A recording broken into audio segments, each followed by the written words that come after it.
All right, call to order the, Schenectady Public Library Board for Wednesday, November 13th, starting at 33 p.m. Welcome, everybody. First business is to appoint library trustee to fill Nero Barber's term through April 2025. A motion to appoint somebody to fill that position. Who do you want to appoint? Second. Second the All motion. right, all in favor? Okay, that has been approved. We have police clerk here. No. Good. Would like to do the ends. Typically do it by the flag, your photo. Right.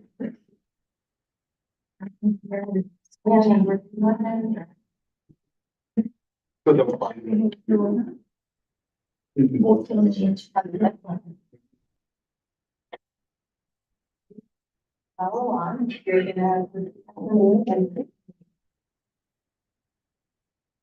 Having been appointed to the office.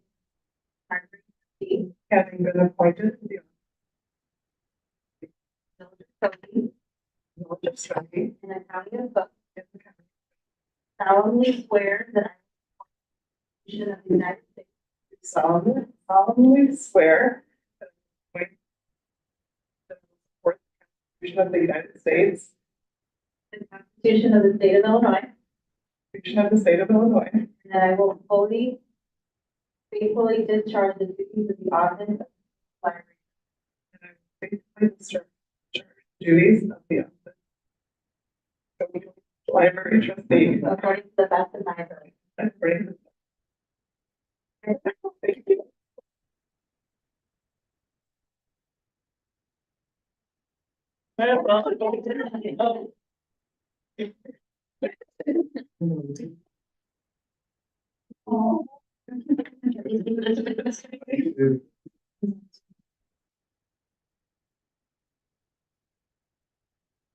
Thank you. Thank you. Thank you.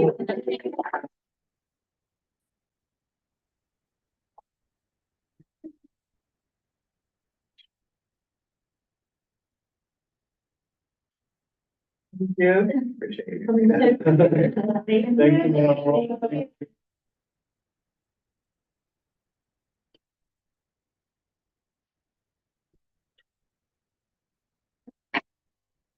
There's some American Democracy Award Regional. All right, comments from observers. Susie? Who would you like to say something? Welcome. Tell us who was just here with you.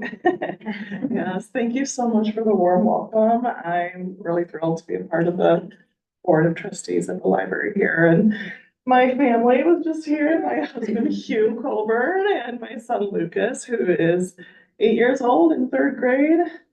And they're just my little cocoon, if you will. So I'm really thrilled to be here. Feel free to ask me any questions to get to know me, and happy to get to know everyone here too.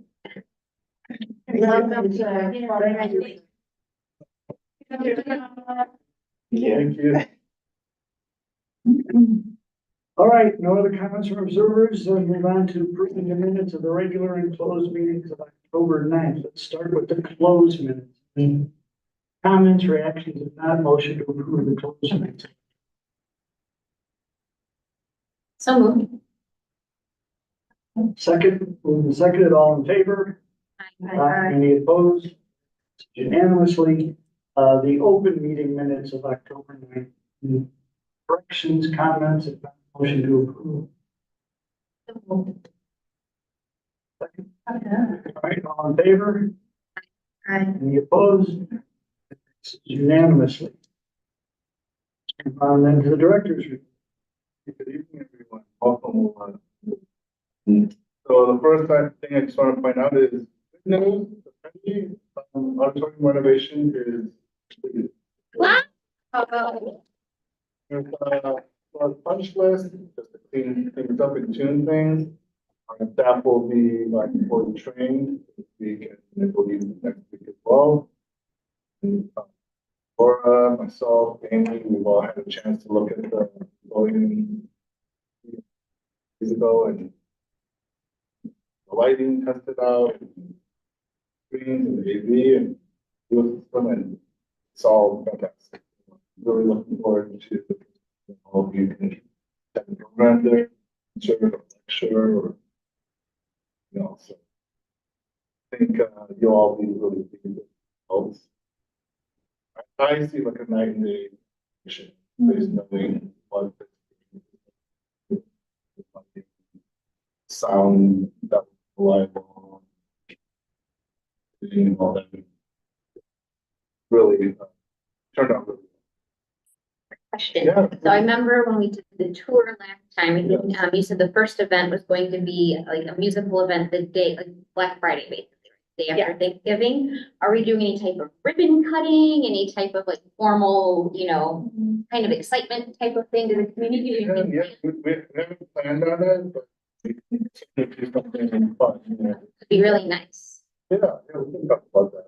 Yeah, we had talked about, just internally on having a little bit of information at the opening of the concert. We anticipate a large group because it's, Rachel Barton Pine, who's very well known, and also a young Steinway alumna. So we anticipate a large crowd as well. We could, I can figure something. we can find the big sisters. The Skokie Community Foundation approved a grant in the amount of $3,000, and it was matched by the Foundation, so a total of programming with supporting teams locally with volunteers and what they might have. So, really excited about them. Working with Jennifer Solve that turning point. So that's the good news. We just, so I'm on board foundation as is Chapman's husband. Recused myself from voting on that grant. But I would also say that over the years, Skokie Library is the most funded organization. It always has to be two or more organizations applying together. And you guys have partnered with so many people who've gotten more grants. Been part of it. So thank you all for your support. Yeah, thanks for mentioning that, Jim. I think it's something for us that we thought we would. Amy and engagement. I think that only happens when we have relationships with people who help us to be partners. The foundation, of course, is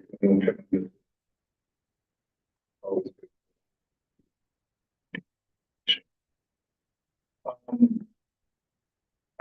Just a note about the presentation I attended Village every year at that point in the calendar year. Present the transfer the levy resolution to their trustees. And there weren't any questions about the library's portion of the levy, but we checked it for the meeting. No issues there. So I just want to mention who are joining us, Mayor Barber, trustee for here, and you all know she went through a lot together with us in the participation projects. Just wanted to publicly all her. We're happy to look at filling those shoes, and I went with Willa a couple times. Nice enough to give me 6 total hours, so sorry about that, but it was good, It was good for me to get to know you and also communication process. Yeah, the legislative meetup is coming up on December 4th. I think some of you have already attended this. It's a breakfast meetup where we ask local legislators, elected officials, and their a lot of library trustees from around the area and managers from each of the libraries, etc. So just a time for that, but also more probably highlights. Is the key. If you have, let me or Susie know and make sure that we get. Always a good event. And I think that's pretty much it.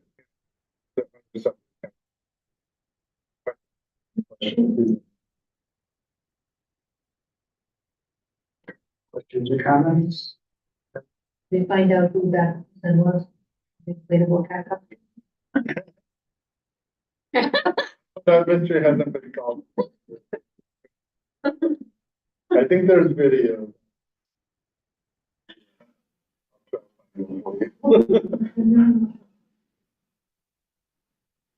Any other questions?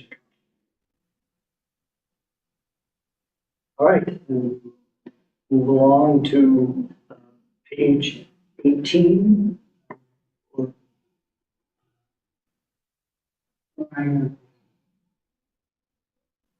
Skip something. Disbursement. Page 5, look at the disbursement report. Questions about that? I just a question under maintenance of equipment for item 1203 for 7.7K. I know when I reached out, you said it was for air filters. Like, how long is that supply of air filters? Like, is that, Technically, it's a 6 months. It's 6 months. Yeah. okay, That's not just for our main air filters, but also. The main air filters? This is for the HVAC system, yeah. okay. And actually, they're gonna be moved to the maintenance building and ground. That's where they usually fall. Okay. Yeah. I was getting them confused also, we have different filters for the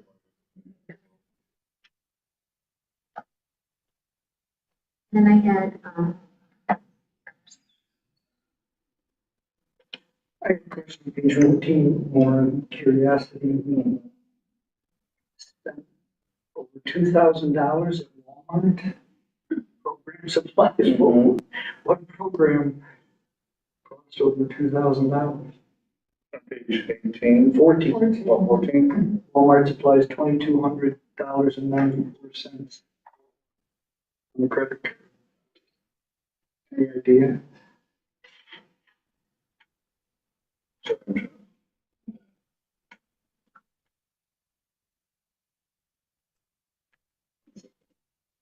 Oh, it's a PayPal, 9/12/2024, Yeah. Program supplies, $2,200. the bottom, towards the bottom. Yeah. I'm not finding the detail. I'll get back to you. Yeah, I see that. Yeah, I told them something else.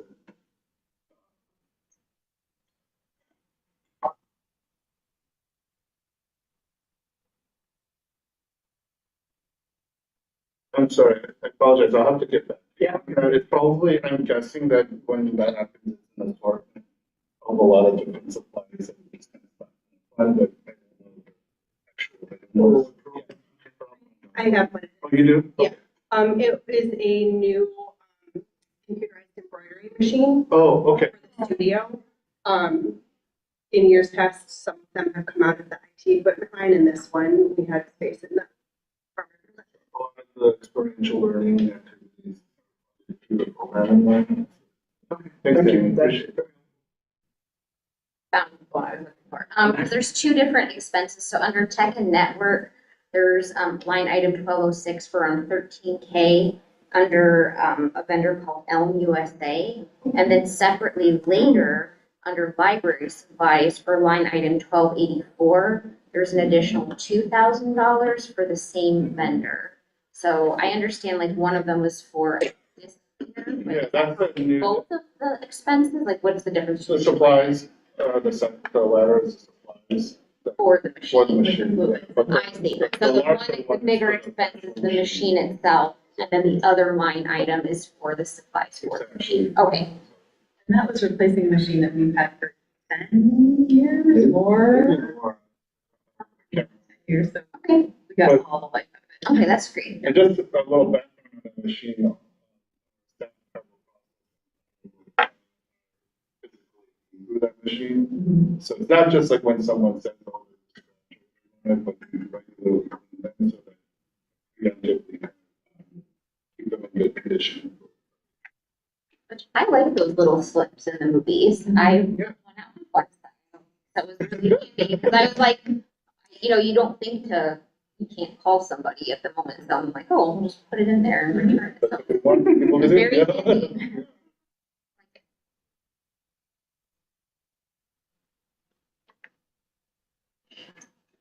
Other questions, comments? If not, can I have a motion to approve the October 2024 disbursement? So moved. Right, moved and seconded. With apologies if the man is playing for a second. When we vote on this motion, it's going to be an individual vote because it involves Right.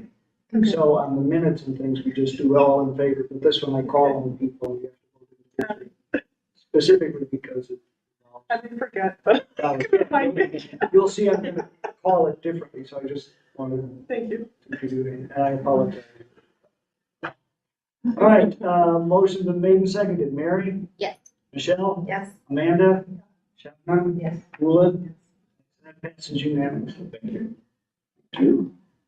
Now on to page 18, an approval of auditorium construction pay app number 4. Richard, anything you want to explain? No, there should be a one or two more. It's wind down and it's we're almost there. Questions, comments? We all saw the work last month. Budget wise, where are? Yeah, we're gonna finish the project under budget. We're projected to have- I don't want to say what I thought, I'm not sure exactly, but hoping that it's around 30. And we don't have too many other small fixes that we need to do. No. I looked at the list, because Andrew Burton was out yesterday, architect.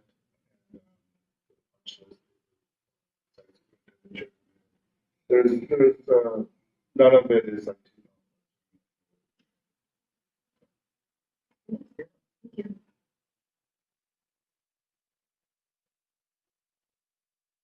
Then there are other questions. Can I have a motion to approve the Petty Auditorium construction pay app number 4, total cost of $270,000, $270,795.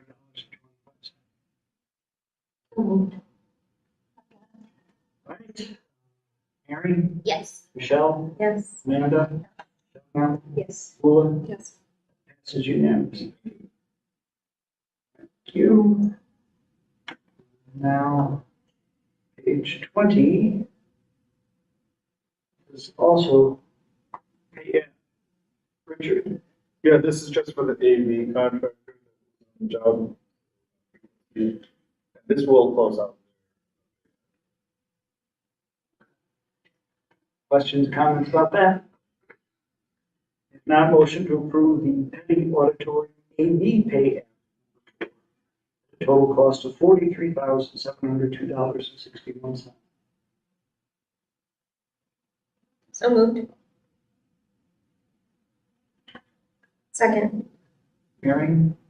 Yes. Michelle? Yes. Amanda? Yeah. Shannon? Yes. Rula? That passes unanimously. Thank you. On to the consent agenda, page 23 through 40. Questions, comments about any of that material? I loved it all, but I was so excited to see the bookmobile numbers and all of the innovative, new twists in terms of outreach. So exciting, and I think it's one of the most, of the many cool things about the plan, one of the most unique, and I just loved it.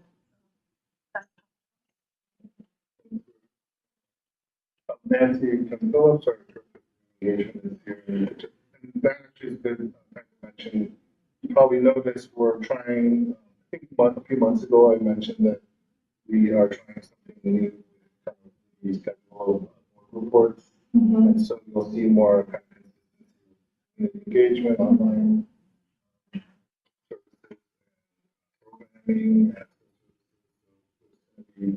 This is kind of the new normal. Hope you like it. Nancy, anything you want to take about? Well, yeah, this was the first summer, if you may recall that we previously had weekly and then bi-weekly weekend stops. And over the years, and I think it's just reflective of how lifestyles change in some ways. Making an assumption that people work 9 to 5, Monday through Friday, and then they would go to the bookmobile stop on Saturday. I mean, there are a lot of things that people do on Saturdays that they didn't before. And so we saw over time the Saturday numbers go down. And so this was the first year that we decided to stop the regular just stops and experiment. And also not only rely on just the collections, people are gonna come, we're gonna go to different places. We're gonna go to places that we don't normally go. We're gonna try different things with programs that we don't, to do it with the bookmobile. So there were, plant swaps. There were collaborations with other organizations. This is the second year with the Early Childhood Alliance, which actually led us to this, I think this might work. Where a year ago, almost a year and a half ago, we did do 2 parties in the park. And we saw lots of people that we don't normally see at the bookmobile stops. And so we thought, okay, we're gonna try this next year. And so we pretty much did it from May to the beginning of October. Twice a month, we did events. And some drew a lot more people than others, but different audiences in different places, and so we're going to do it again. And if you notice, I think what it did was expose people to the bookmobile, to the library, different things that we do.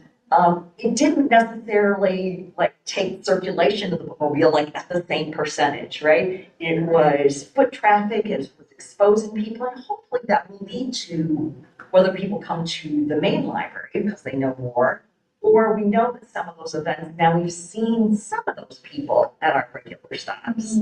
But be that as it may, they learned more about what the library does. We're going to continue that. We're going to probably in another month or 2, we will be planning out the summer coming up. So to add to that, especially for our new trustee, Lula, for many years now, we've really trying to, I think, an important point about the local service that it's hard to measure service model strictly based on physical circulation, the collection of people. So the bookmobiles mean so much more to the community and the people who really rely on that connection with our staff, with the presence of others in the community gathering around the bookmobiles. There is a regular schedule, 3 stops from early afternoon until 6 o'clock, maybe 6:30 is the latest one, Monday through Friday. There is a schedule. You can find it on the website under About and then Bookmobile. But we also have that schedule downstairs near the front of the west entrance. So you can pick that up. I have a question about the bookmobile. So when you place a hold on an item, I know there's a hold shelf downstairs. Is it possible for patrons to do a hold and have it placed on the bookmobile, and then when the bookmobile comes for the stop, those patrons can pick the item up on the bookmobile? Yes. How does that work? Because I know when I I'm curious because I know I'm a big whole, Amy has seen me down at the whole shelf a million times. And I know when I put in the thing, I always do I'm on my phone and I'll place the hold, and I don't think it gives, maybe I'm mistaken, I don't think it gives the option of where to pick it up. How does somebody do that?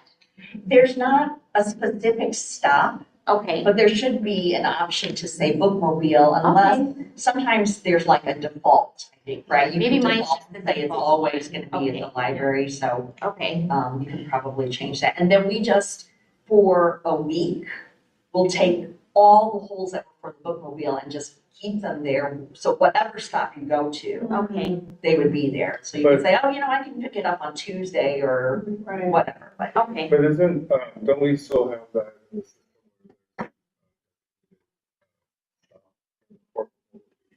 I believe there's still a definition in the calendar, but that doesn't change your whole, because some bookmobile patrons, 1 week they wanna come and get the library. So They, No, they. but if a bookmobile patron, usually the bookmobile staff know which stop. Yes, I mean, if they're regulars. So it's not like we have to hold. Constantly, like, our bookmobile staff, that's another thing, our bookmobile staff literally know every single person's name. who's on that. It's amazing, because they see them regularly. So it's very easy for them to know exactly which stop or which day or time. That's such a great service Yeah. for accessibility, I just think that's really, really amazing. Yeah. So we revealed our secrets.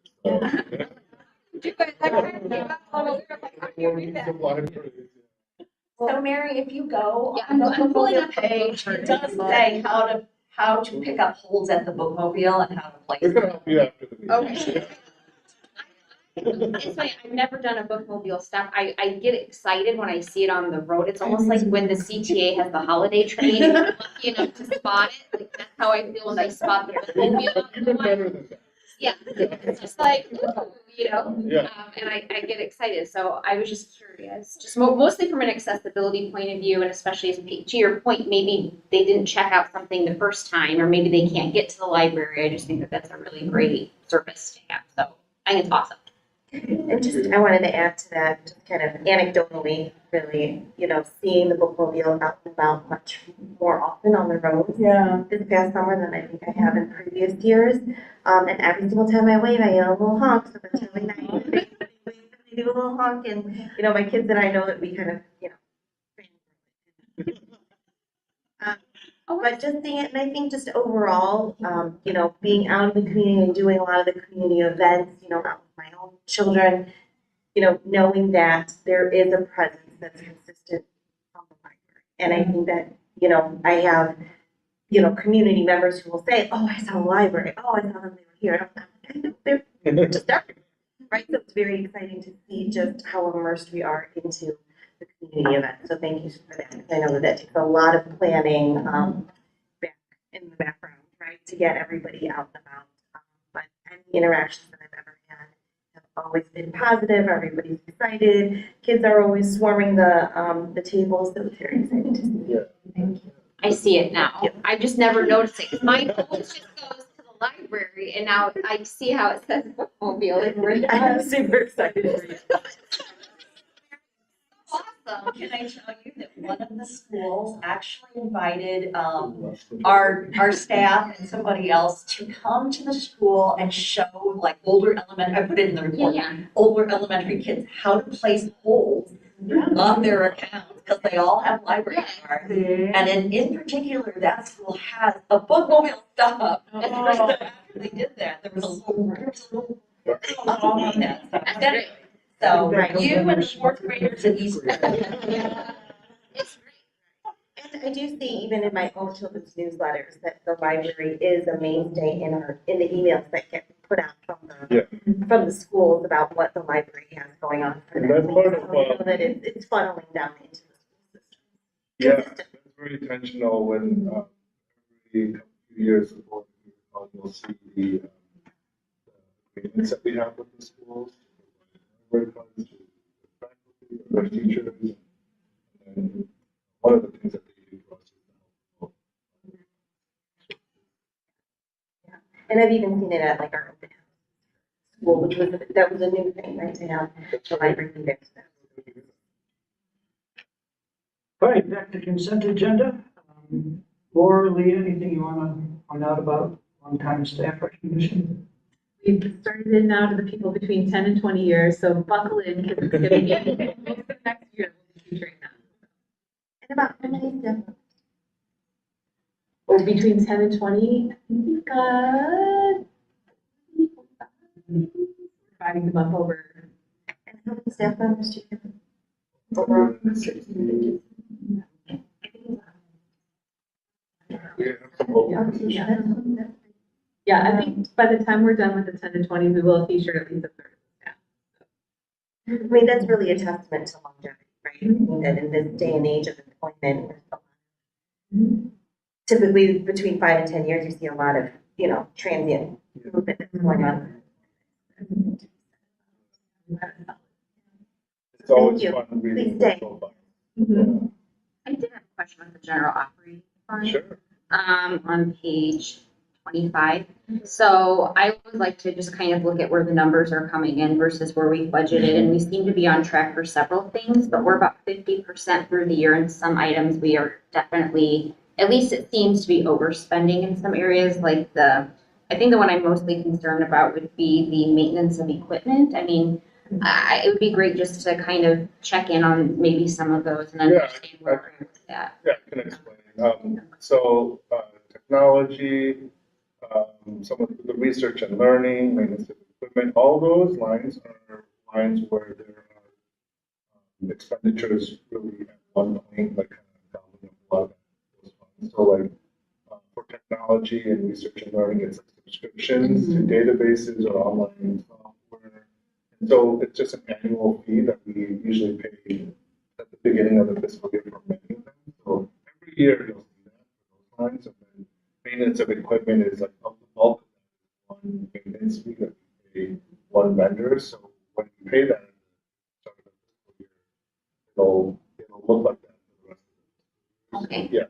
Yeah. Okay. But we pour over this every month too, and if there was any kind of concern about why that we will have conversations about adjusting spending completely unbalanced. Yeah, I think that makes sense, and obviously, I know, for example, like when you look at audit, that's a one-time expense, so I totally get why that's going to be. I just, when I see maintenance of equipment, to me, that signals something like things are breaking down, is there gonna be something extra, so it's just, something. Yeah, that's actually maintenance contract. Okay, Maintenance of buildings and grounds is more of the things that. Okay. But even that, there are a lot of like known expenses. So it's pretty regular in that sense. But that line, if it is below like the year, where the year, like the maintenance of buildings and grounds, I'm talking about, like then that's positive okay, on our part, and then we'll see what do we need to do, like kind of like the shift. I think you recall. We did see that, we were sorry to get. and I just have one more question. I love that we added board games to the library of things, because I think it really ladders up nicely to the larger initiative that we have about increasing play, and I think that that's a really nice addition to that. My question is have we ever thought about doing jigsaw puzzles or anything as part of that? I feel like I can see a problem with people losing a piece and then returning it back to the library, but there is something, people do a jigsaw puzzle once and then they don't really want to do it again. It seems like it's a perfect item to consider. Yeah. Yeah, no, I think the frustration level of not finding the last piece might be. Yeah. Well, we do puzzles.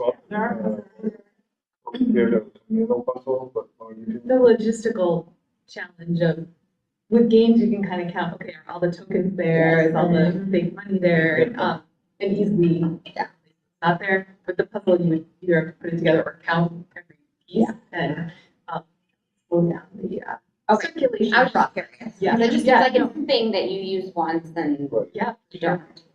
Turnover would increase. Yeah, Just saying. and the. That's poo-poo that idea. Yeah. Well, I think also we have kids puzzles at the kids.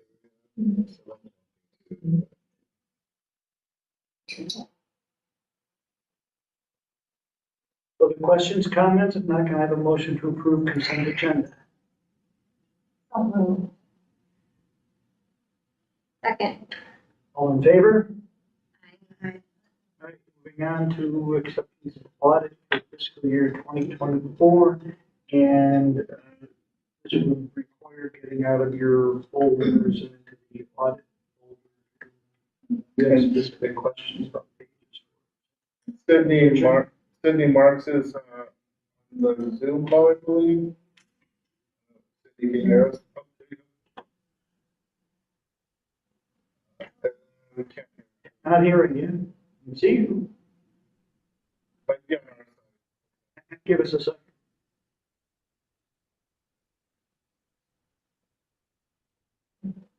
Sydney, you might have to leave and come back. There's an option where it asks to join with audio, and it doesn't look like you did.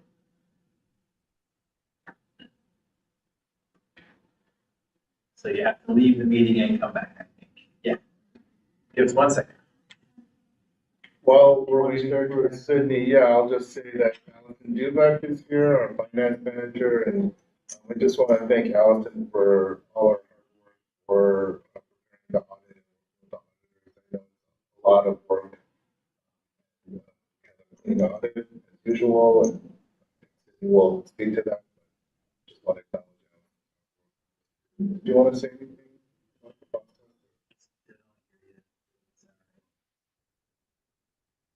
It was a smooth process. Time consuming. Yeah. Sydney, you back live? Oh, we can't hear her. Hang on, we're still trying to get some.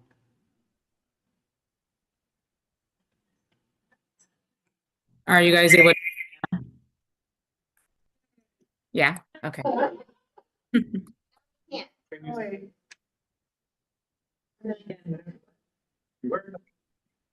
Perfect. Can you see? Yeah, I Okay. think we're just a delay between vision and audio. So Sydney, what, you want to give us a quick overview of the audit? Yes. So again, I am Sydney Marks. I am an audit lead at Lauterbach and Amen. So I wanted to walk you guys through some of the pieces of our required communication that gets published in relation to the fiscal year 2024 audit. I do want to start off by saying thank you to the board for allowing me to speak this evening. I would also like to give a special thank you to the team, Richard, Allison. We know the audit process requires a great deal of time and effort outside of your normal work schedules.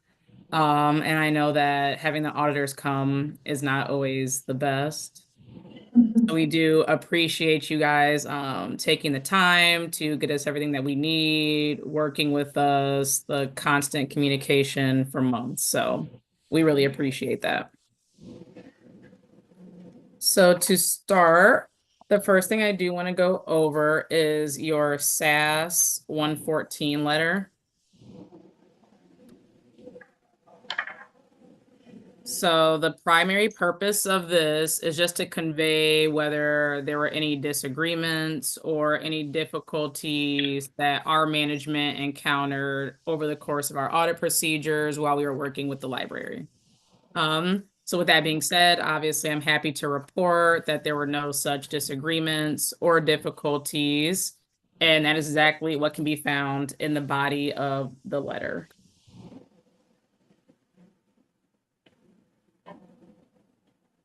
Jumping to the actual financial report. Once you get past the table of contents, the independent auditor's report starts on page 1 and it goes through page 3.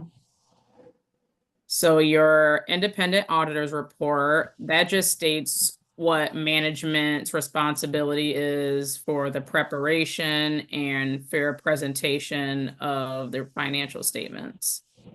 It also states that our responsibility is to generate an opinion based on these financial statements. Based on the audit that we conducted for 2024, the library did receive an unmodified opinion, which is the cleanest form of an opinion and the highest level of assurance that we can issue. And then if you go to page 5, and it goes through page 12. It's a little lengthy, but that is your management discussion and analysis. If you wanted to kind of give someone a breakdown, the SparkNotes version of what's in the financial statements, I would tell them to turn to the MD&A that kind of gives a snapshot of what happened during the year, all the financial highlights. And then if you take a look at the actual financial statements and you go to page 20, that is going to be your statement of revenues and expenses by fund. So for 2024, the general fund had about 13.7 million for operating revenue, and their ending fund balance was about 5.7 million. For the debt service fund or your Series 2019 Go Bond, your operating revenues were about 1.1 million and your ending fund balance was 585K. Looking at your site and building reserve or your capital projects fund, that one had about 480,000 for operating revenues and big fund balance of 10.8 million. And then last but not least, your fine arts and acquisition fund, that only had a $2 revenue line, which could have been done for some type of rounding, I'm assuming. And then for the fund balance, about 13.8K. And following all of those pages, a little towards the back, the first thing that's after all the financial statements is going to be your notes to the financial statements. So I believe that starts on page 22. So your notes to your financial statements, that's where you can find basically any explanation on the accounting policies, your basis of accounting, any type of schedules. If you're wondering, hey, where do these ending capital asset balances come from or ending debt balances? That's typically where you can find any of your schedules. And then in the very, very back of the report, that is going to be your required supplementary information. For the most part, the majority of the information that is in here is going to be your budget to actual schedules.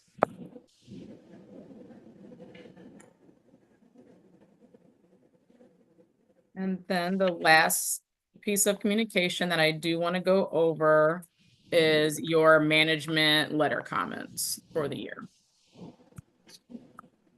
So the purpose of your management letter comment is to convey any internal control recommendations, best practices that we come up with, or anything that is a GASB pronouncement. So from your prior recommendations, these were management letter comments that the library received in their 2023 audit. So I think that was the capital asset appraisal, which I believe that has been successfully implemented by the library since then. GASB 94, which are your public and private partnerships and arrangements. GASB 96, which are your subscription-based arrangements. And then for GASB 100 and 101, those are more, I would say the emphasis is more on our end, on the report writing side, not really client-based. But with that being said, there were no new comments. There will be some coming in 2025, just because of the timing and you guys being an April client. So those will be pushed to the 2025 audit. So you will see GASB 102 and 103. So that concludes my presentation. Does anyone have any questions? And we started off the meeting by welcoming Bula, which is perfect timing. You know, Bula has an MBA in finance and works as a senior compliance auditor. Great time to have you join the board. What questions do you have? No pressure. I'm sure at this point, you know, they've got through all their sampling and such, so. No questions for me. Next year. Board members, questions, clarification?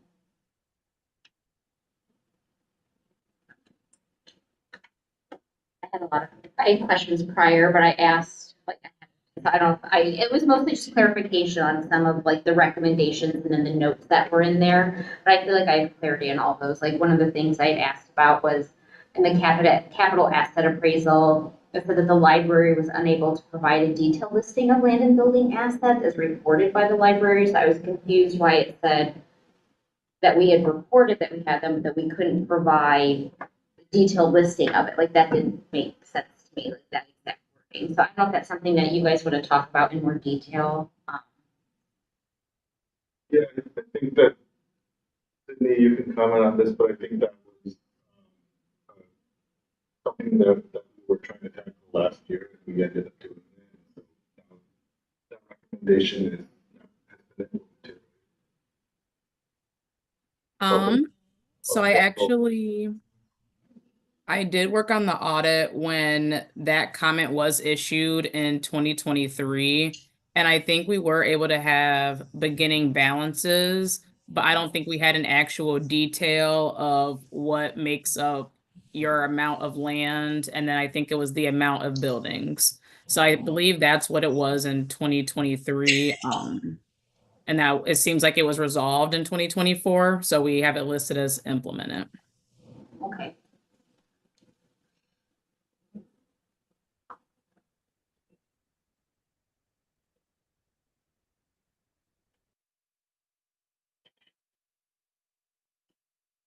If no other questions, can I have a motion to accept the audit for fiscal year 2024 as presented?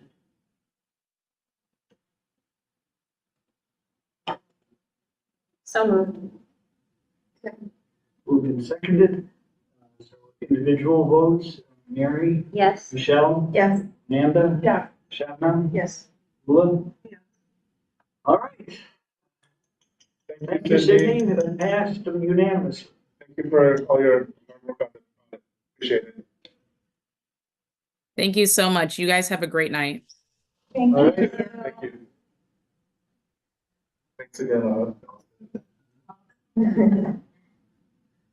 Moving on to page 42, capital asset study, but it's really, again, a separate file where you have to get out of the regular agenda into the capital asset file. We have, I'm gonna introduce Chris Contra from BTC. Chris, feel free to pull up the chair. Actually gonna stand. Oh, yeah. That's even better. Yeah. All right, well, thank you, everybody. Those of you that have been around for a while, I don't know if you recall, we did the study in 2017, which was the initial study on all your building systems and your 20-year roadmap to, plan those things out and come up with the expenses for them. Well, you've done a lot since 2017, I'd say, maybe just a little bit. And that kind of resulted to Richard reaching out, or all of you reaching out actually, to update this stuff. So that's what we accomplished here. The goal was to kind of just go through, the condition of everything you've got and just update for the next 20 years. So just to give you, it's on. All right, so what our scope of work was to review all the background information, all the new financials, all the new, any other reports or anything that was available between our last study and now. Do a physical assessment like we did last time, evaluate changes, although many things are brand new. So, evaluate changes of current condition of all those things, and then we take that back, do an analysis, and then put together the final report. So everybody's seen the report? Make sure. So just going through the field assessment and just so everybody's on the same page on how we classify things, we came up with some component categories and kept that similar to what it was when we did it in 2017. So, first, site elements, that's everything outside. We've got a lot of ground to take care of. The parking lot, the driveways, the curbing, the walkways, the sidewalks, all that gets grouped into this kind of larger category of just the site.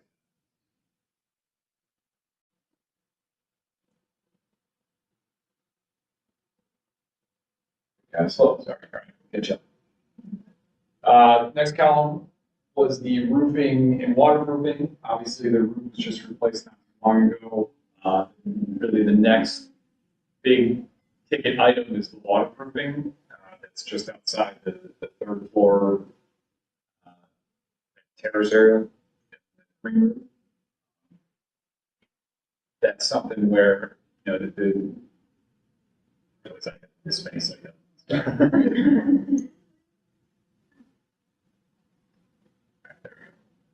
The roof was just replaced, but the next thing up, like I said, is waterproofing. And that's something that Richard and I talked about a little bit. Because those are hidden, those are difficult things to see, and it's always a plan for the worst, but for the best kind of scenario. They can last a lot longer, but as we get closer to that time, those are one of those things that we do. Somebody does an evaluation, does an exploratory opening, sees what the condition looks like. And that'll determine whether or not you keep going with a few more years or the case may be. It's the relay. It's going from here. Yeah, it's a couple. Got it. So that's what I'm referring to. Next up on the list is facade, and that's probably where the big focus is in the next few years, especially with some of the window issues. A lot of the first floor windows are still original and have a lot of gaskets that are failed and seals are failed, and it's really time to replace them. Get there. Now we're catching up.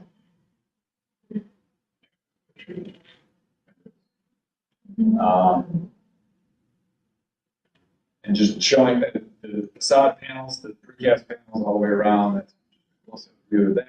Another thing that might play a role in some of the upcoming facades as well. Soffits, kind of group that in there as well. Doors, windows, brick masonry, all that gets kind of lumped into this category. And we jump into the interior finishes and furnishings. Obviously, that's all brand new and in really good shape. That's amazing. I actually haven't been in the library since the interior stuff started. So to see the transformation was amazing. It's a beautiful library. You guys should be very proud. It's amazing the difference. Night and day. Yeah, I'm actually anxious to see that. Yeah. All this stuff gets grouped in here too. Same thing with technology, equipment, all that is lumped into the same category.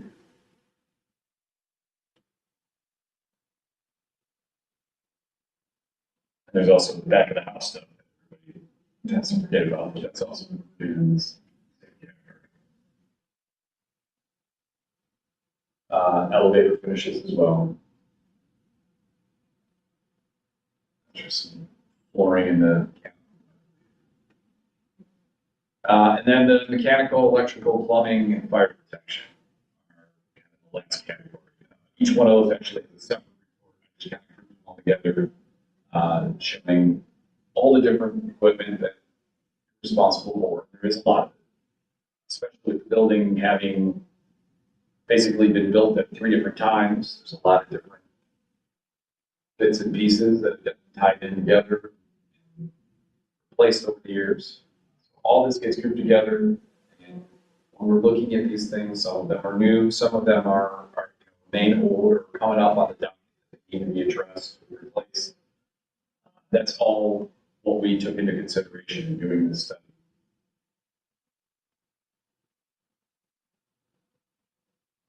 They definitely had way too many MEP.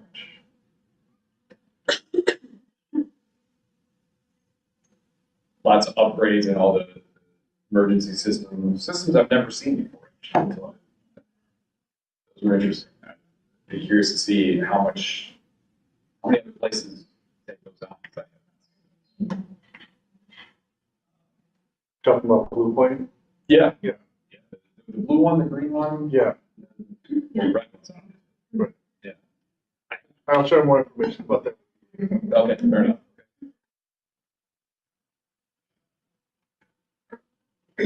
So what I do want to touch on is what you have in your report. You know, what's going to be useful for you going forward as a useful tool. The last thing we wanted is just to be a big file of paper or a PDF that nobody opens. I want it to be a useful tool for you guys to plan for future things and just to see what you have. So that first part of the report is just an overall summary, going over what our scope of work was, what our assumptions are, just basic knowledge and basic information about the property, about the library. That's what you can find in those first several pages. The first appendix is where you really get into some of the meat of things, and that's where it's broken up into those same categories I was just talking about. And each one of those reports,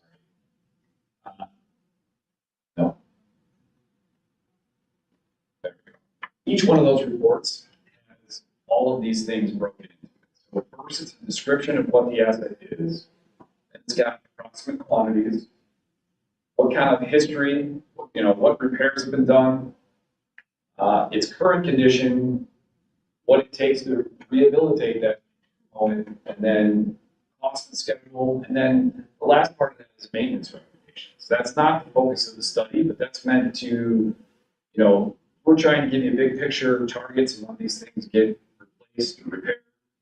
Maintenance part is where you can evaluate these things and maybe extend things and push them down. Those are suggestions to maybe push things down the road a little bit or be able to extend their service. And then the last part of the report are just the financial analysis tables. And I don't expect you to read them, but one of the most important things of this report that I think I'd like to point out to everybody is this table. Table 1 is your quick snapshot of everything you've got. It lists all the components. It's got your 1 to 2 word explanation of what condition it is, the snapshot we did the study. It's got your typical useful life.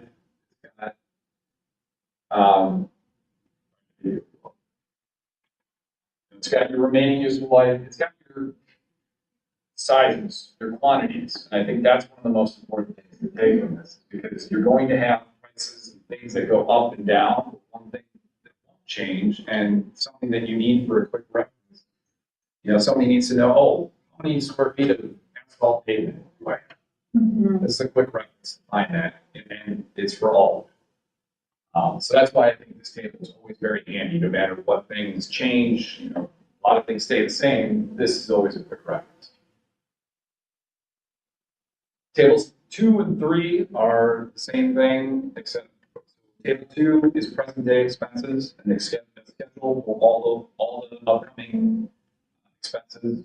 And then table 3 is that same exact information, but just with inflated numbers. So you look at one, you look at the other, you should see numbers in all the exact same slots. It's just table 4 is the funding plan in a tabular form, just kind of showing year by year what the contributions are, yearly balances in the reserve fund. And then table 5 is really just the graphical representation of that same thing. So those are all meant to be quick references. One thing I forgot to mention about tables 2 and 3 is every one of these, these are all just dollar amounts. You need to know the narrative on what these dollar amounts refer to. That's all linked back to the component summary reports where it's spelled out, or at least a little bit more explanation of what that dollar amount is. So with that, any questions about what the report is? Actually, I was gonna see if you could explain a little bit, table 5, particularly the last graph on the annual reserve fund balance of the last table on the last page. And it's relevant because later tonight we're discussing revising our financial policy. In part, it's based on this information. So I want people to understand this because it affects what we're going to revise our finance policy. So could you talk a little bit about that? Sure. I think,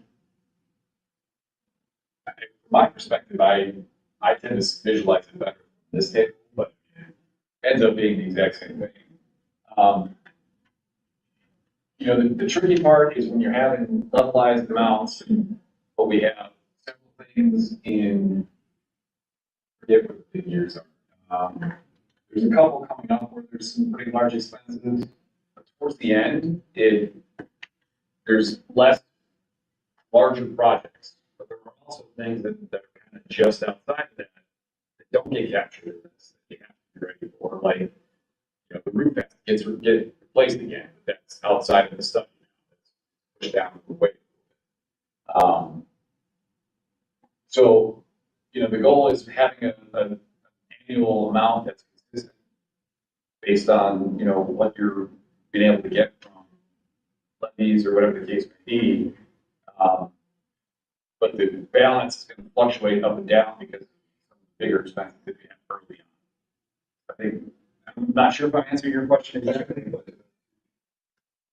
Well, right now, if you look at that last table, our rule is we shouldn't drop under 5 million. Oh, that's right. That we will, by your projections, we will several times. And so hence we're proposing revising our finance policy later to allow that to happen.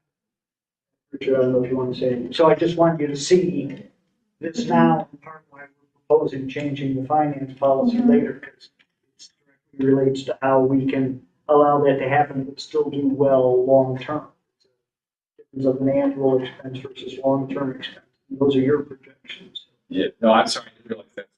That's Yeah. what I'm trying to get. So Richard and I had some conversations about what made the most sense about where those levelized amounts should be. Should we go higher? Should we go lower? What makes the most sense? And that's where that landed, because there are some cases where it dips below. You guys are discussing whether or not it's absolutely necessary. Keep it above. Go ahead. Yeah. Can you go back to the table, please? Thank you. So just to walk, I think this is important to walk through column by column here. So you see the year, 2020 fiscal year, how it's represented. And our assumption of, based on all the rest of the table, where we would begin each fiscal year in terms of just our balance of the reserve. We're not talking about the general in this case. The annual reserve fund contribution, as Chris mentioned, we had a lot of discussion about what might be palatable, to realistic, and we just kind of landed on that. You'll see in the next column that straight through, so there's 0% increase on that contribution number, like the 20-year. That just to let you know, like that figure is something that would be a target for us. There's nothing that happens, that if we say like, well, this year we can put in 500,000 towards the reserves, or the next year we can put in 800,000. That's fine. It's just kind of like a tool for us to visualize how this might spread out over the 20-year period. The annual expenses are, as Chris mentioned, the projected expenses based on what determined would be a project required for each year, right? So, and just a word about that, the 2017 study was very useful for us for planning and the renovation project, the roofing project, everything. So like, this is a really good tool for us to report. Having said that, there are things that we didn't do like to the letter. We didn't follow exactly what the recommendations were in the capital because when you get to the point of evaluating something, you might realize we have another year, you know, or we have the condition is better than we had expected. Or the reverse, right? The reverse. It might be apparent that we hadn't anticipated that a repair would be required as soon as we think it is. So I just want to say that this is all projection. You know, it's not like something that we're going to be able to follow like, to precise. And then the annual interest is obviously the interest that we're gaining from our reserve. Then finally, you have the annual balance of the reserve fund. Our goal, Anthony and I talked about this like over the past couple of months, you know, Laura too. Like our goal is obviously to stay above like 5 million. Right? Like that would be wonderful. Having said that, Jeannie, you pointed out, like if we do all the work that, especially in the first 5 years, that we are probably likely to want to at least explore, right? Then almost immediately we would be in a position where we would be violating the reserve, the finance policy, and not being in compliance with it. So I just didn't want us to be in that position. I don't want to be in that position, but I also don't want the board to have a false expectation of what might be realistically possible. So that's kind of the context of this discussion, I guess. Hopefully that's helpful. Right, which is why I want to convey this directly relates to the discussion we're going to have. Right. The good news is that even at the lowest point, you know, it's like somewhere in the high 3.8 million. Right? So, 3.6. Yeah. So mid 3.5. That's still a very strong reserve fund. You know, and as long as we contribute to the reserve fund balance, we should be fine at the end of this 20-year period. As Chris mentioned, there's a roofing project that is right outside the window, and we know roofing projects is over $2 million for the roofing project. So it's not, I don't think we should have the goal of like having the 20-year period end with like kind of depleting the reserve. It's always like the goal of maintaining a certain level and also ending with a strong reserve. Because 20 years from now, whoever is here might also have an interest in renovating portions of the building that have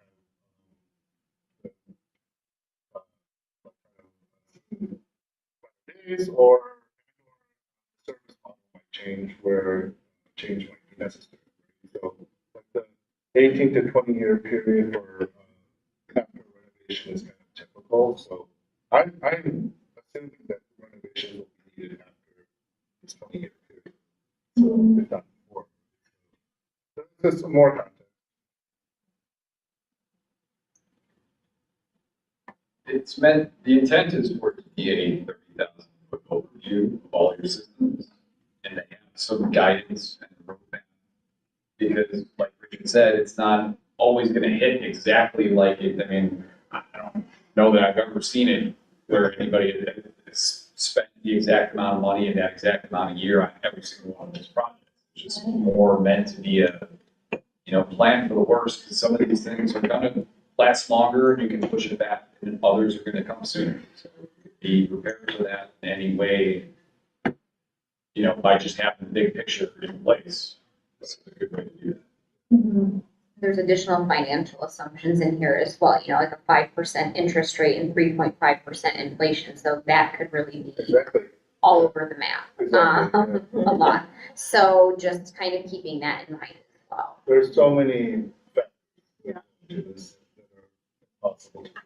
I also wanted to highlight within Chris's report, PTC's report, they factored in, and you'll see the description, the explanation at the top, the front of the report. Grumman Buckus, also another firm, did more of a deep dive into certain elements of our mechanical, HVAC, electrical, plumbing. And so Chris, thank you for like connecting with Grumman Buckus, making sure that all that was incorporated into this plan.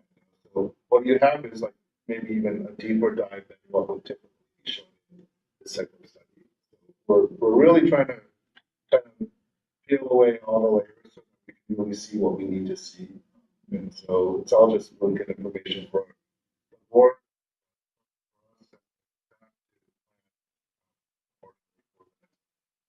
Five, 10 years. And like with the assumption that we'll come back in maybe a few years and redo this, because we'll know more. I have a question on table one. Could you explain the difference between something that is outdated versus something that is aged? I would say the difference is trying to fit a one-word description in that table.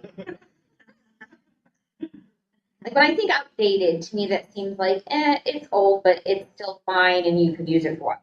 Age to me seems like it could be on the cusp of possibly not being functional anymore, but I don't know, maybe that's just a word nuance I'm making up. I don't know. Yeah, I mean, I would say they're pretty close. I probably should not have both of them. Yeah, I mean, I don't see a significant distinction between the Okay. two. I think they're pretty close, but the way you described it is pretty accurate. I guess Okay. aged, I would say maybe in appearance probably looks more. Like I only see one, or I see, well, there's like chillers that says good/aged.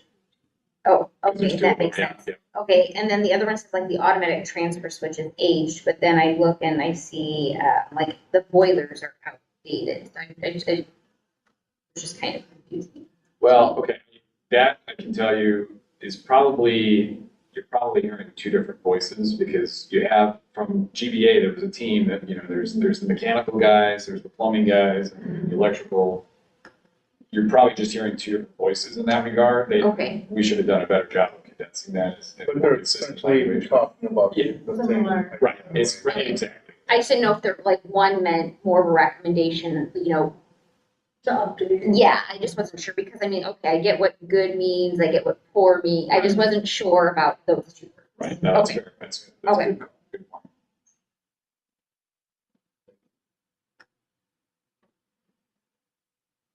Any other questions?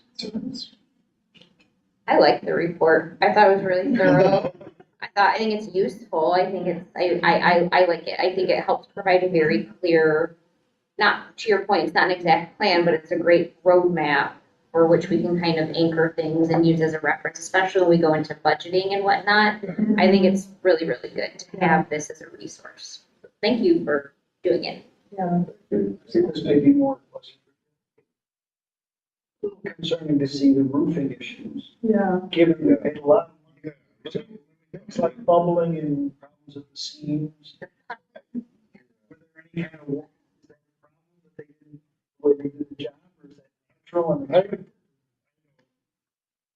mean, Chris, you can weigh in too, but I don't think so. I think that, you know, the roof sees a lot of action, right, from the weather, so there's bound to be some issues with it, but I think those are minor. We have regular maintenance from roofing company, and they'll go up, and that's why we have that. Repair to maintain. Maybe the day that you came up. I don't know what that was in relation to whether the last. Yeah, I mean, it was just observations that we pointed out. You said that they were gonna be, back to take a look at those things. Yeah, they might have. You're not saying there was a bad job done. No, just pointing out minor things that are worth looking at. It was fun. We just had an inspection a couple weeks ago and they're coming back to do a couple more repairs. Good to get there, so. Just like any system, you'll see where, with the roof, I can tell you, we're intent on keeping, doing everything we can to keep that in shape because we don't want to go through another project.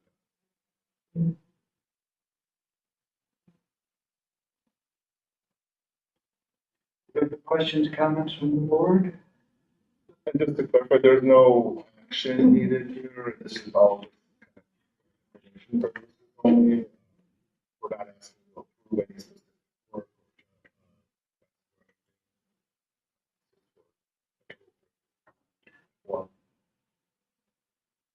All right, thanks, Chris. Thank you. Thank you.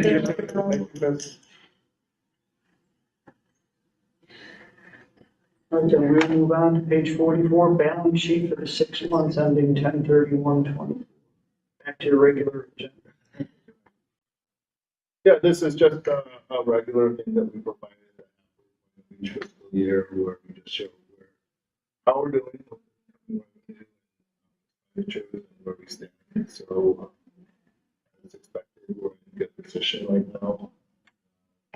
If you have any questions?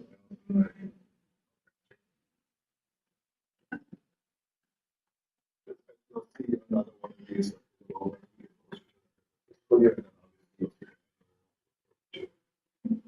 Again, this is something that doesn't require information. So questions or comments?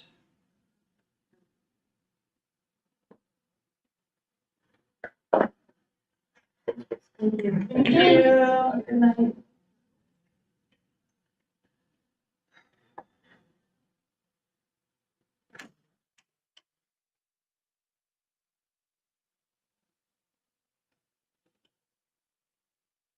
Hearing none, let's move on. Page 45, approval of revised finance policy. Once again, this, you may want to go out of the board packet and into policies red line. I think it may be particularly finance policy. As we talk about which provisions we're amending so we can see what's going on. So Richard, you want to walk us through this? Sure. So, just to step back for a second, the finance policy and also the investment policy, which will be the next item that are policies that we try to bring back every 2 years, just to keep things fresh, have the change, and also things can always get clearer. So, we did that, and then I looked at both policies. We also worked with our municipal finance advisor, Jamie Racklin.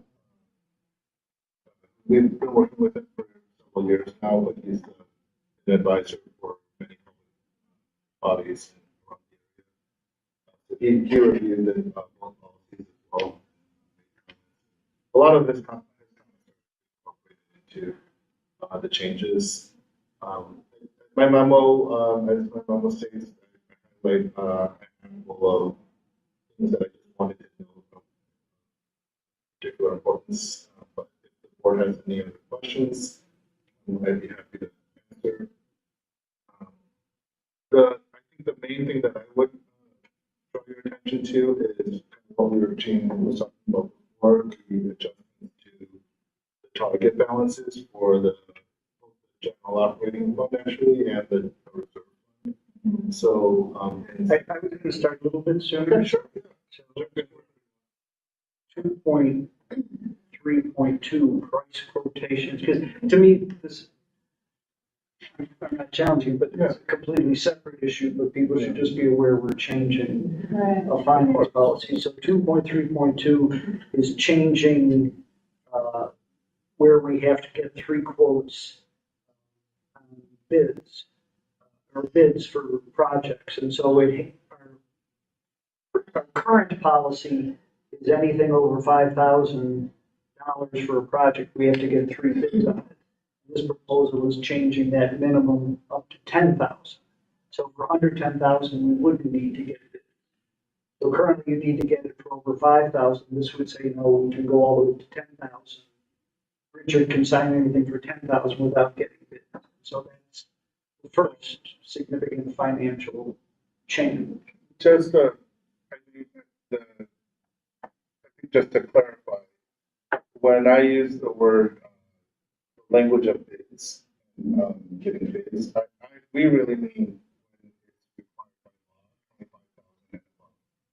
So when we use the word quotes, it's very intentional because there's no legal requirement involved. But just want to make sure that's clear. If it's 25,000 above, there's no policy even needed. You know, like we have to apply.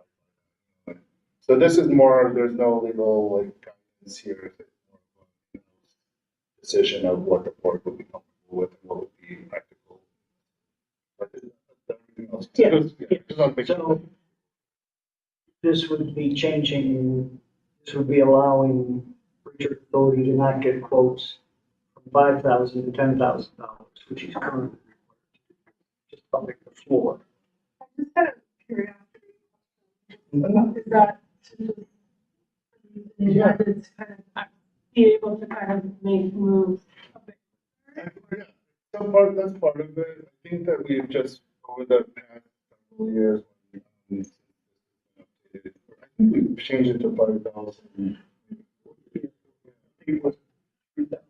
Yeah, 3,000 and 5,000. And just with the rising costs of services and supplies and goods, we're just finding that.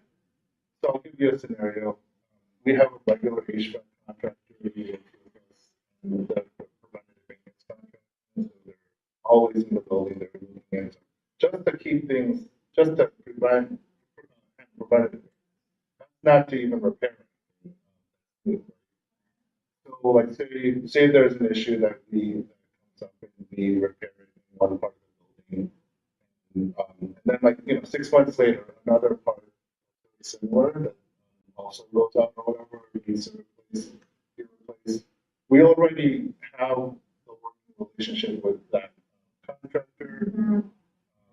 We know right around the ballpark of what a reasonable quote should look like. We're confident in that. And it also could be something that sooner is better in terms of just fixing an issue. So jumping through the loops of 3 quotes from different contractors who are 2 contractors who might not even know our building at all, and then entrusting them to get into the building when we have a contractor who's already done that work. So that's the kind of situation that comes up a lot. And, it's not that we can't solicit reports, but like you said, it would be faster and it would be, it's more just more practical, you know, and more, I think, prudent, you know, to answer. You know, so a lot of this is related to building. Not, if it's like something that is not an urgent issue or we aren't able to get quotes where we usually then, or it's a new thing, we don't have an existing kind of like contractor to go to for the quote. We would, because we don't have an idea what reasonable quote would be based on previous recent work, then we wouldn't have that knowledge and we would want to test it, right? Test our understanding of what the local. I'm talking about situations that are. That's why I mentioned in my memo. But the default is always to try to get multiple quotes, right? And that's like even like something that costs $200 or whatever. You know, we'll try to shop around and try to deal. Right? So that's not changing at all. It's just more like the threshold where us to kind of like a rigid policy. That's all. I just wanted to add to what you just ended up with. So my background is in finance accounting, but in the last 14 years also gotten really deep into like federal government compliance and contracting. There's a lot of different regulations. So when you talk about a $25,000 law, if you will, I would say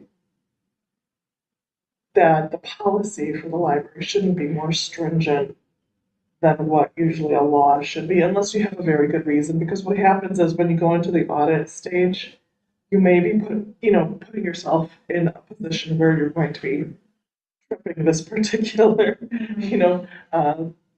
policy, within the procedures of, day-to-day needs of the library. So, I don't know, I always think like, why make your life more difficult? Remembering that, 10,000, not 25,000, just align it with whatever the law is, unless you have a really good reason like not to do that. So I would agree with the change here. I think it's a good idea. It's a do that.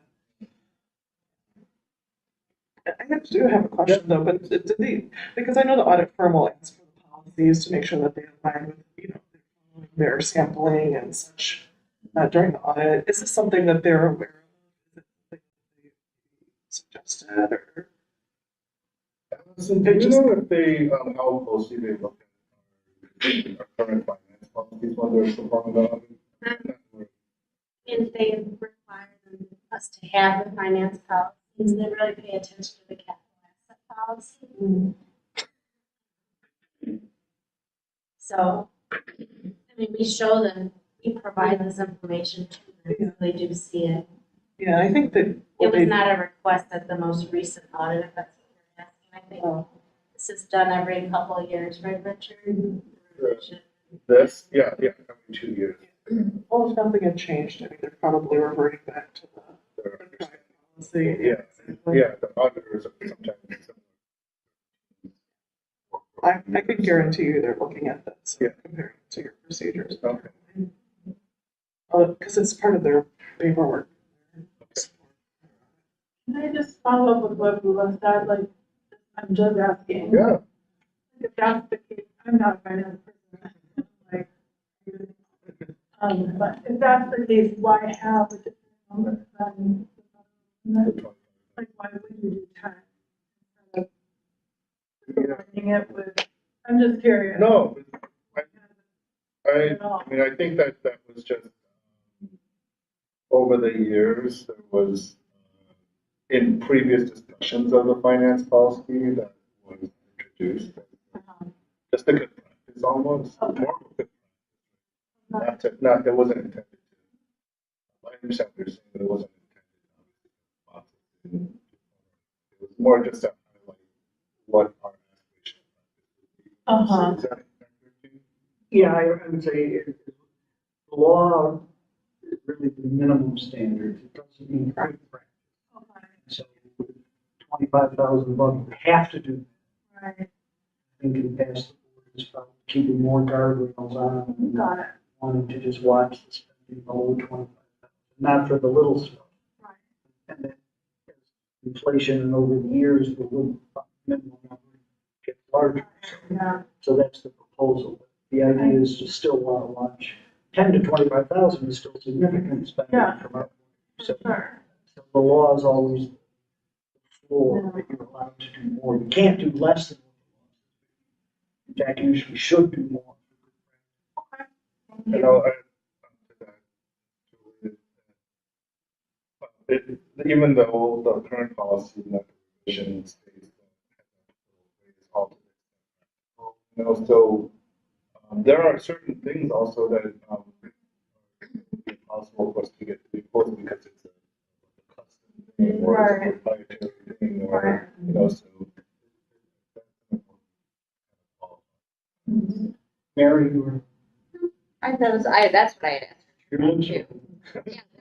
No, I was also just thinking too, I think the number could vary by institution as well, based off of their overall general operating fund and what their average expenditures are. You know, if you've got a smaller budget library, their limits could potentially be smaller than what we're proposing. So I think what has been proposed here, when you look at some of the expenses that we're going through on like a monthly basis, this seems to be very much in line and to scale with what we do here. So it feels right based off of what we talk about here. When we think about things like when we had plumbing issues, right? Like over several days. Yeah. I mean, that adds up. For a building. That's where I invoke the, it's not practical, to like, wait for, Right. let's get this fixed now. Yeah, yeah. Very fast. Maybe we should put that in the policy. Yeah. Thank you all. Any other question about that provision? Otherwise, you can raise any, but I'd suggest moving on to section 6.2, which is the next major revision in terms of modifying guardrails we've had in place. And to me, this is a double change. First of all, as Richard said before, our policy has been always keep reserves at 5 million or above. That is never in writing. So this is actually putting it in writing, but changing it from 5 million to whatever, no less than 4 million. So in any event, Richard, you want to? Yeah, so, yeah, change right, that's a double change. The reserve fund did have the language of 5 months of annual operating, which is essentially, but we now it's in the 19. So, I think it was just easier to use 3 million here. I don't know. We could change it to 3 months worth of operating too if you want. The general fund, which I call GLF, general operating fund, the general fund is our operating fund. It's an additional line that we added, saying that it's the goal of the library to maintain no less than 4, not more than 12 months of operating expenses in the general fund. We actually already do that in practice because, as you recall, we always try to get the 40% of the lowest point of our fiscal year, which is in February. But this, I think, is worth putting it in writing. That's our board policy to like not just completely deplete our general operating point, but also the flip side, on the other side, not to exceed an entire year's worth of operating expenses. Because if we get to that point, we should just move that access into our reserve fund and have it designated for future capital. So I think for me, for a change makes sense. There's the over explaining again. Historically, there was a time when the state was over 5 months behind in paying their bills. And so when they weren't sending us taxes, then we could pay the bills. And when that happens, we can't cover, and we have to borrow money from the village and pay interest on all that. So that's why we always wanted to have a reserve in case we're not getting revenue from the state on time, which has happened. So in this kind of what we envision is the general fund's minimum threshold, 4 months target, would be that the kind of unexpected cushion or insurance. And then the reserve fund is truly for projects. It doesn't have to be as like a backup plan for doing that. That is already in the GLF.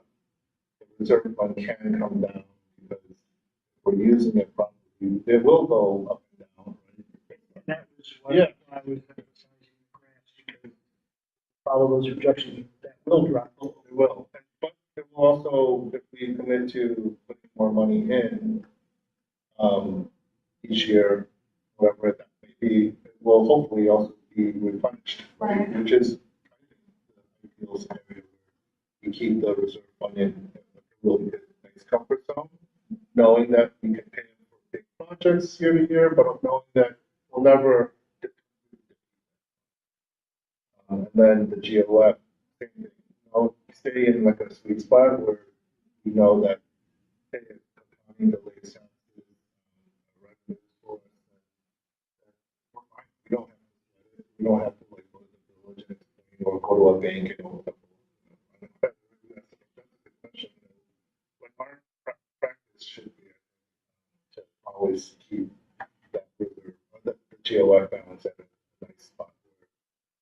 We really, even if taxes are delayed even 1 or 2, it doesn't really face us. That's what actually happened in 2 years, where there were other we get to explain what happened, about the taxes or we got the money and like, we didn't have to do anything because we had the money in the GFY already. So you'll see 6.2 also says reserve minimum will be 3 million. Right. Not 5. 3 for the reserve and 4 for the general. Yeah, Yeah, so I'm just pointing out, those are changes both at the 5 months. Practice. to be honest, the 3 million is just based on that would cover it, so. I'm sorry, Michelle, you were going to say. Yeah, just, on average, how much have we been putting into? Okay. Well, let's take 8 years since I've been. Yeah. Because also the last 5 years gets a little lucky with we did to. So if you took, Right. if you take the last 8 years, it's a little over 8. So 600,000, how it was projected or, stretched out. Isn't far Actually, off. Actually, it's like We've more been conservative. last couple of years, we moved $1 million a year. After COVID, we stored it all and then moved to 3 million. So it's an averaging 800,000. So 600 is more really than on the 600. lower end. Well, I think it's like right where it should be, I would call it honestly, because moving forward, that's from the past. The costs are rising, as we know, a lot of different things, the salaries are the main, huge chunk of our budget. Usually rises every year. And the budget has been really trimmed to a large degree. I think that Allison and I have talked about budget, which won't begin to share with the board until January, but our hope is to really base that budget on kind of historical actual and really kind of like ride that line and then intentionally then take some of that we think will be there and write in like transfer to reserve budget. And then that will be part of just as opposed to like at the year end looking back and saying, oh, what was left? Like just With intentionality. exactly. Just so we can maintain this. And that will help with projections. Exactly. And then it'll also give the board a little bit more clarity in terms of what the tax decision should be,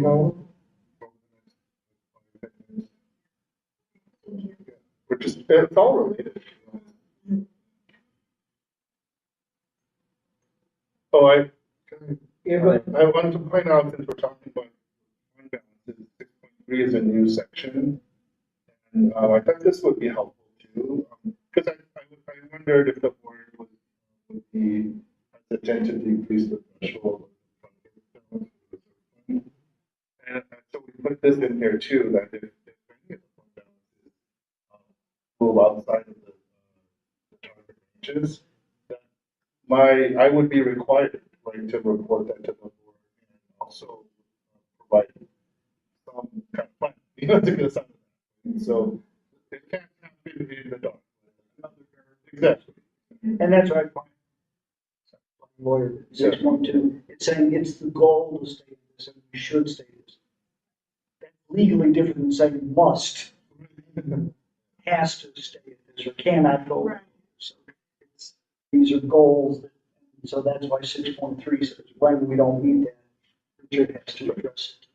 Yeah, words matter. So I think that's I'd like to understand under section 6.3, like how you came at the timeline of 2 years for the remedy. Like, why is it not shorter than that, and why is it not longer than that? Like, why is the 2 years the recommendation? Yeah, I mean, if hopefully we never get to this point, but if something gets out of line, an emergency happens or something, and we move outside of the range, either one of the major funds. I guess my thinking is just that it will be difficult to rectify the situation probably within 1 year. So just to acknowledge, like, if we get to that point, it's gonna be something severe. So, like, we need a little bit of time to. That's all that is. Yeah, to me, that means you're either gonna have to major tax increase, which as you know, just comes to us once a year. And gets stuff, so then take a year to implement that, or it's gonna take major cuts. to the budget, which again would be more the impact on next year, so it'll take at least a year to recover, so 2 year. Right. That makes sense. I guess I'm just thinking of like situations I've dealt with, like in corporate. If there's an issue, it's almost like I'm required to report on it within a specific window of time, and then the remedy has to be within a larger span of time. Does that make sense? So like here, it's basically just saying you have 2 years essentially to report on it and fix it within 2 years. I'm not saying we need to do this, but like, let's say January, you notice a problem.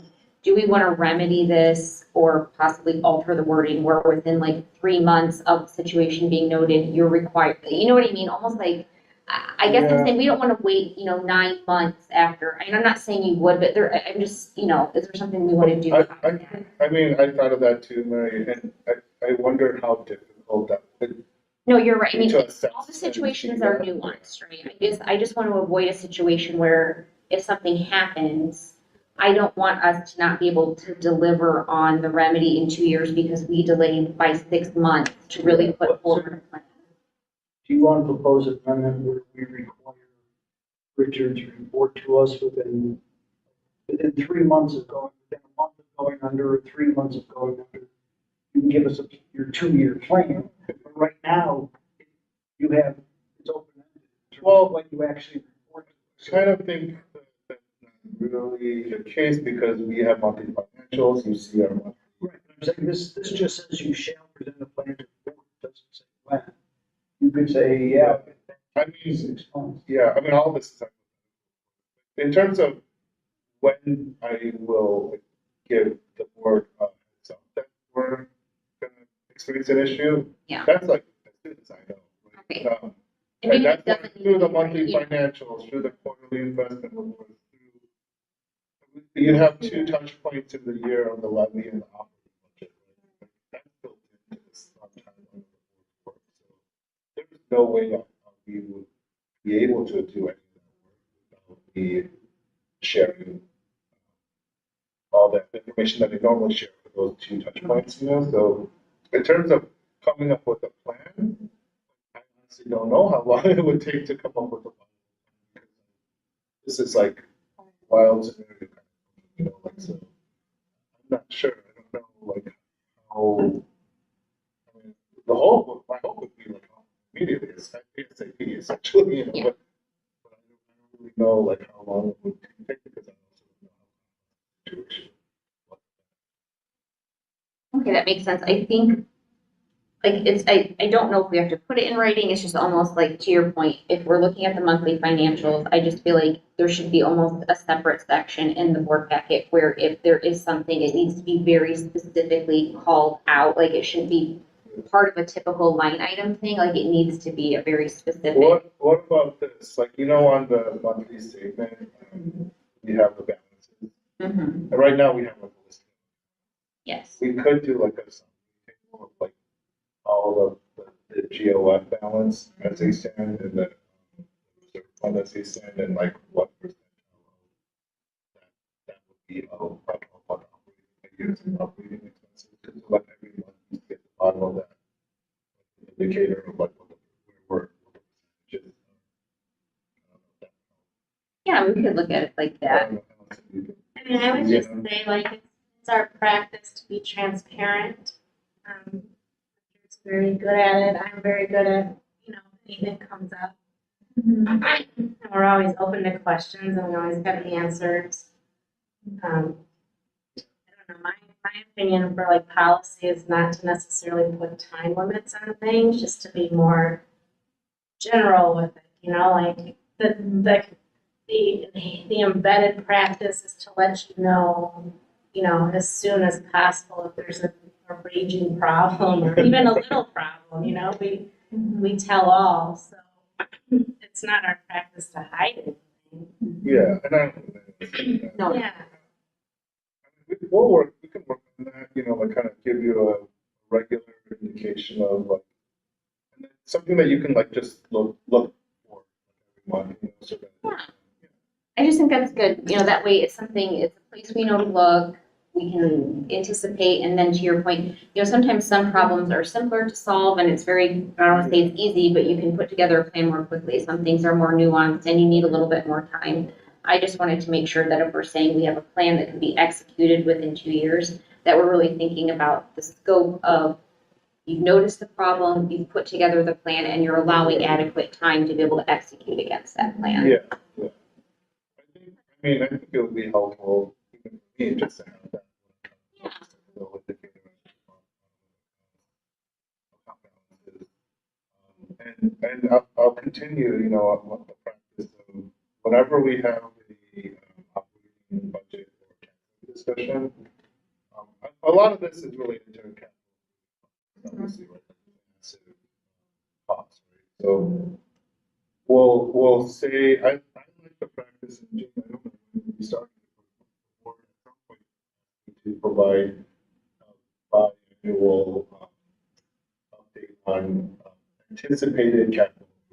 You know, and I think that's the best way so that it aligns with the text of the budget conversations. And it's actually a really great mental exercise for all of Laura and all of you to like align our needs with the reality of the budget. We'll continue that.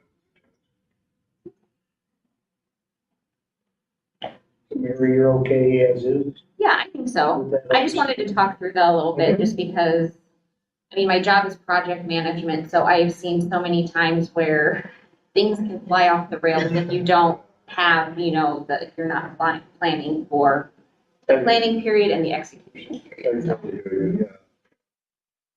Next week we have a monthly board meeting, so, you know, plenty of opportunities to talk. So I think those are the major revisions proposed to the finance policy from my point of view. But other questions about any, there's some others, it's either redlining, some other tweaks.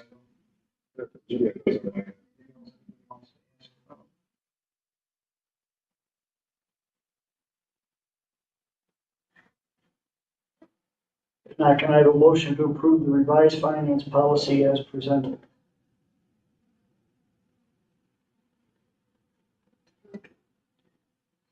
Second. Since it's finance, Mary, Yes. Michelle, Yes. Amanda? Yeah. Shabnam? Yes. Willa? That passes unanimously. Leo, all right, on to page 57, revised investment policy. You can also look at the red line version. Richard, and Yeah, like I said, the investment policy is like. I even asked Jamie, can we just combine these? And he said, no, I think it makes sense. But the major changes here are just a little bit of clarity on, as I read the policy, it's amazing like what you notice when you revise it.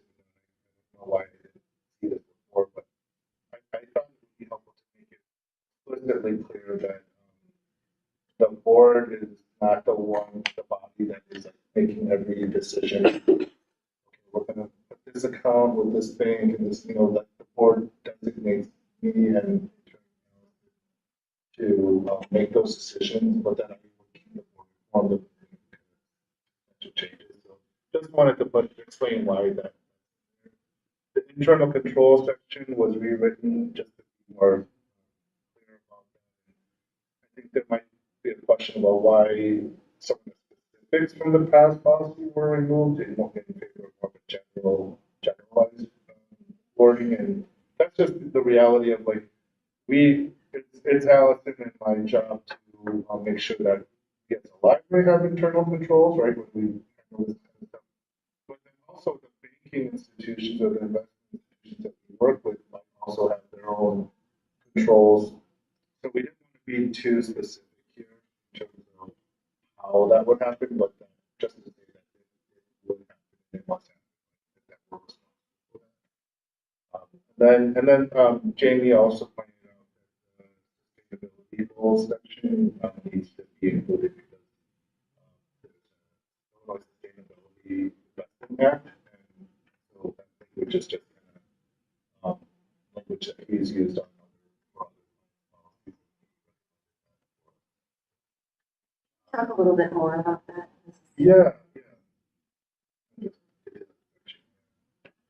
So, I think the act basically, I mean, it talks about like what considerations we'll take into figuring out what kind of investments we're working with. And, so, like it says here in the bullet points, corporate governance, leadership factors, environmental factors, social factors. So, but I think the key here is the library shall consider.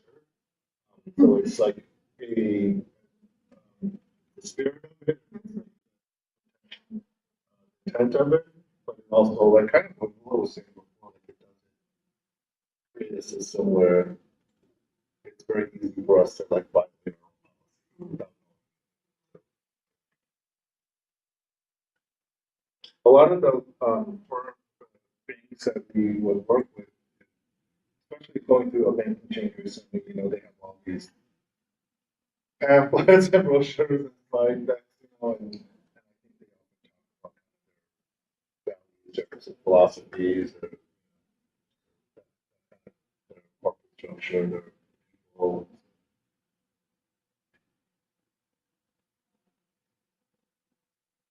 I just have a quick question about, just more in general, are the investments of the library? Yeah. The investments and really what we're talking about would gain interest, you know, so like, for the most part, the big obvious ones are our reserve fund accounts. We tend to hold more money there, you know, so the CDs, with local banks, you know, or Illinois funds is one by the state treasury, you know, so that's a public, you know, investment tool. And even like our GLF generate any interest. Now that we made some banking changes, more about it, like, we have more accounts in the GLF now that generate interest. So actually, in our, we talked about this, right? Like in the future quarterly investment updates that the board receives, we're going to modify that to include any account that not just. It's all public. Yeah.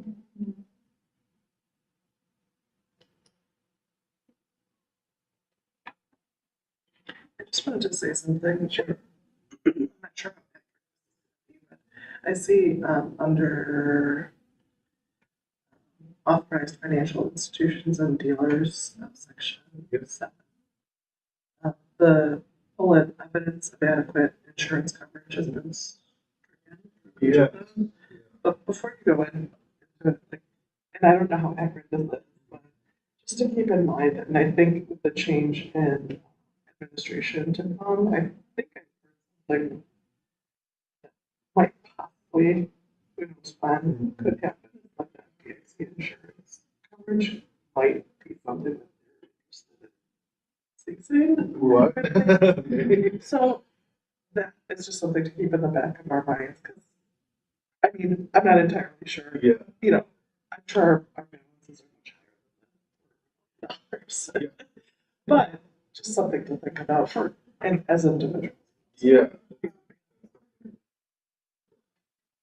I don't know. Need to read up on that. I'm assuming we would have, you know, external either financial or something like that to revert to should we need to make sure we protect our position. Yeah. And the section 8 collateralization speaks to that, like anything that exceeds FDIC limits, maybe we should amend that to say, even in the case of it being 0, you know, we can always come back to, like if federal policy affects the realities of our policy. It's just something to keep in mind. I'm gonna do some more research. Yeah, I will too now. But also, obviously, we work with local banks and one of the reasons is because we have personal relationship, know the bankers. They- changes like that. The insurance, the stricken line, evidence of adequate insurance coverage, when we shared this with our municipal finance advisor, he commented that that's really not needed. That collateralization is what that is talking about, and it's that collateralization is already mentioned in 8, so try to remove those bullet points from the 3 sections there. He did say that we should keep proof of sale or SEC registration for the second section and obviously the financial statement for all of them, or for the 2%.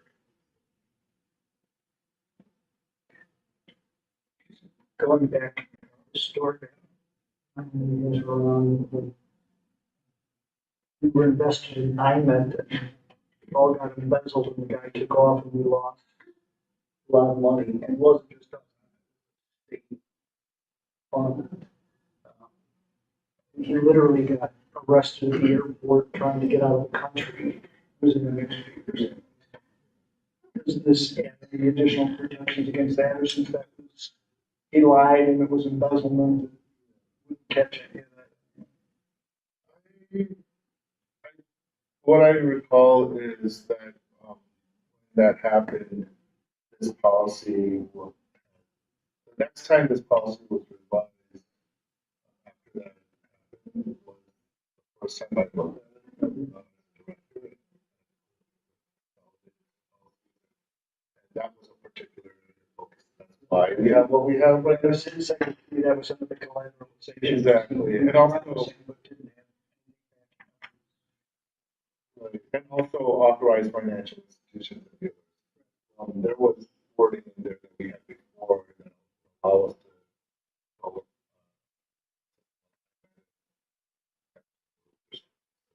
We're very vanilla, honestly, with our investments. CDs with local banks, Illinois funds. That's pretty much it. That's what we're dealing with. I like how you described it. Yeah. It's the truth. I don't know, maybe that's not a good word to use, but as you can see in, May I have your attention, please? May I have your attention, please? The library will be closing in 30 minutes at 9 o'clock. Some of our spaces close in 15 minutes at 8:45, including the public computers. Please save your work now. If you have items that you wish to borrow, please check them out at this time. Thank you. You can see objectives in section 3, where it comes about legality, of course, and then safety, liquidity, yield. Right, our policy is not to try and maximize our return, which would be much. Safeties listed. Safety is right there. On the other side, yeah. And there were years of lawsuit on IMED, and we recouped some of it. Guys. We were not the municipal agencies because I met at the time returning such a Such a great it was deal. too good to be true. Return. Now we know. We're pretty safe. We don't really merge outside of renewing both closing maturing CDs and opening new ones with banks based on like.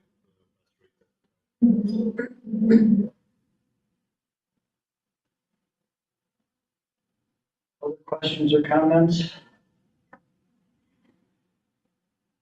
If not, can I have a motion to approve revised investment policy as presented?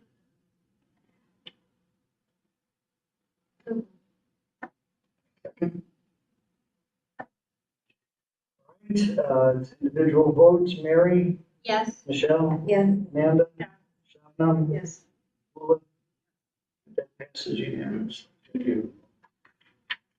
Moving on to page 63, approval of revised travel reimbursement.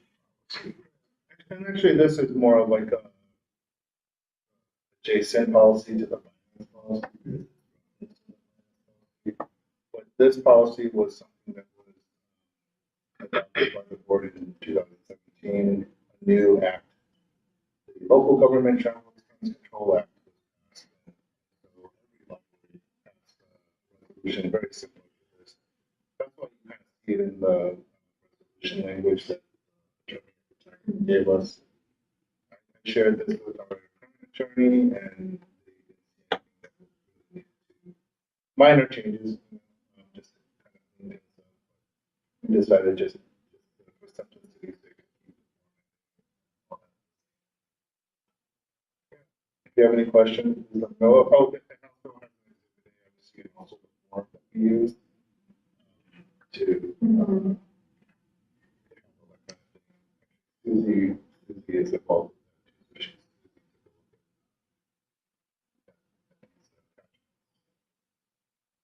I don't have any like questions really about the policy. I was just genuinely surprised to see that there's a manual form to fill out for expenses, and maybe, I'm not familiar, especially with travel, like how often the form has to be filled out, but I think for like maybe the past 5 years, like every company I've worked at has used a program called Concur. And it's amazing. I mean, when you're out traveling, you can just snap a photo of your receipt and you don't have to worry about losing it. And it makes the expense, it's just easier for paper trail. And I don't know how that would affect auditing, later to have everything digitized. But it's nice because then when I have to do my expense reports, my receipts are already uploaded. I don't have to worry about photocopying anything or stapling anything. It's just in there. So I just wanted to throw that in as a suggestion. Yeah, I appreciate that. We've talked about it already. We're going to look into it.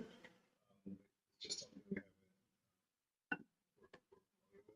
Like even mileage is awesome because if you need to expense mileage, you just put in your starting point, your end point, and it calculates it automatically, and it's really great. And then at least the program that I've used, if you have to travel, you can often get reduced airfare and like lodging, and you can just book it straight through there. Yeah, and then when you book it through there, it automatically uploads to the expense report. So like everything is already all in one place. So just something to consider.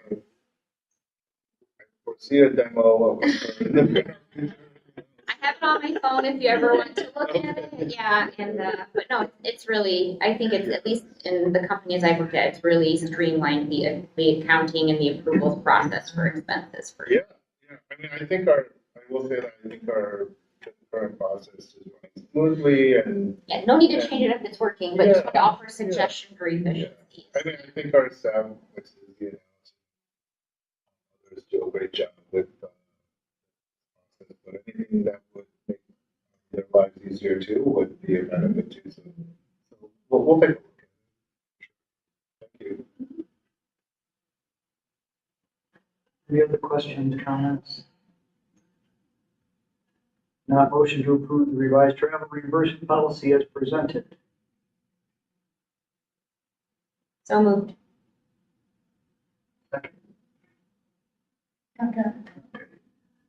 And it's reimbursements, individual votes, Mary, Yes. Michelle. Yes. Amanda. Yeah. Shannon. Yes. Hula. Unanimous. Thank you. And second to last, is review per capita grants, page 67, doesn't require. This is something for those of you who've been on the board for a while, you see this every year, basically. It's, we're required to receive a per capita grant, we're required to go through an application process.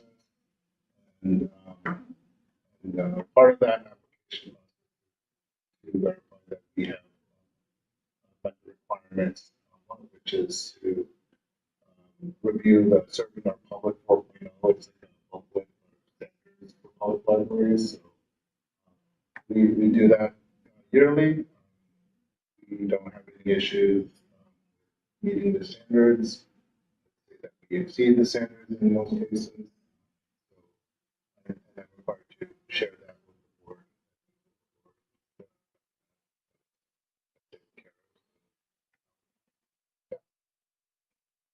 Questions or comments about that? So we don't need a motion to adopt.